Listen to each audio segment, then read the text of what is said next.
İllərlə sistematik dövlət terroruna, zorakılıqlara və təqiblərə məruz qaldılar.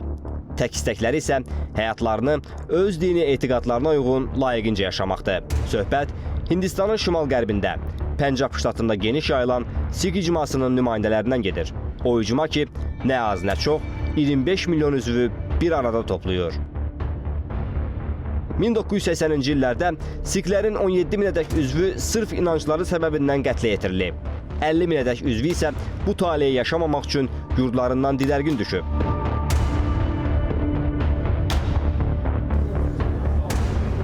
Dünyanın müxtəlif coğrafiyalarında öz kolonyal, diskriminativ siyasətini yeridən dövlətləri ifşa edən Bakı təşəbbüs qrupu bir ilkə imza atdı. Hindistanda Sikhlərə və digər milli azlıqlara qarşı irqçilik və zorakılıq, Mövcud Reallıqlar adlı beynəlxalq konfransda Hindistanın dini iradəyə, vicdan azadlığına qarşı zorakılığı müzakirə mövzusu oldu. Bombardman edilən mülki yaşayış məntəqələri, qətlə yetirilən insanlar, öldürülən uşaqlar. Bütün bunlar sadəcə dini etiqadlarından ötürü Hindistan hökuməti tərəfindən cəzalandırılan insanların acı xatirələridir. Azərbaycan bu acı təcrübəni bir daha bütün dünyanın diqqətinə çatdırdı.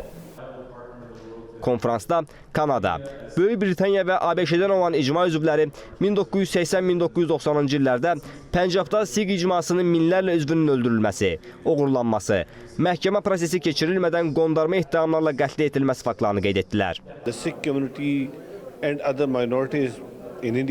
Hindistanda Sikhlərin və digər milli azlıqların hüquqları sistemli şəkildə pozulur. Təəssüf ki, Hindistan tarixi əslində dövlət tərəfindən dəstəklənən oxşar hallarla doludur. Bugün Hindistanda təkcə Sikhlərin deyil, müsəlmanların, həmçinin xristianların təzyiqə məruz qalması halları artıb. Beynəlxalq hesabatlar da Hindistanda fərqli dinlərə qarşı təqib dalğasının ildən ilə artdığını ortaya qoyur. Ötən il Hindistanda 1318 nifrət təzahürü qeydə alınıb. Mən Kanadada böyümüşəm. Ancaq buna baxmayaraq, öz dini etiqadlarımız haqqında 1980-ci il hadisələri barədə danışmaq, hətta Kanadada olsaq belə bizim üçün risk təşkil edirdi. Oturduğumuz yerdə belə Hindistan tərəfindən hədəfə alına bilirdik. Bugün özünü dünyaya insan haqları etalonu kimi sırmağa çalışan bir çox dairələr və dövlətlər var. Ancaq tarixlərinə nəzər yetirdikdə görürük ki, Sikhlər hara gediblərsə orada başlarına gələnlər haqqında açıq danışa biliblər. Ancaq bu azadlıq bugün Hindistanda yaşayan Sikhlər üçün tam məhdudlaşdırılıb. Hindistan özünü tez-tez dünyanın ən böyük demokratik ölkələrindən biri kimi təqdim edir. Ancaq ən adi vicdan azadlıqlarına belə aqressiv qısqanclıqla yanaşır.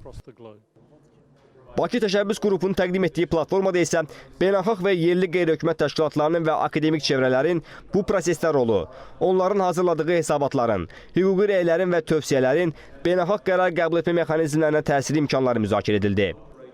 Düşünürəm ki, biz Sikhlərin icması ilə və orada fəaliyyət göstərən diasporalarla ilə və adiyyəti beynəlxalq QHT-ləri ilə birlikdə bu məsələləri BMT müstəvisinə və digər beynəlxalq platformalarda da mütəmadi olaraq beynəlxalq institutların və beynəlxalq adiyyəti təşkilatlarının gündəliyinə daşıyacaq.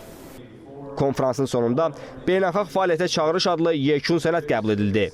Natiq Çıraqzadə, Zaur Dodaşov, ASTV Xəbər.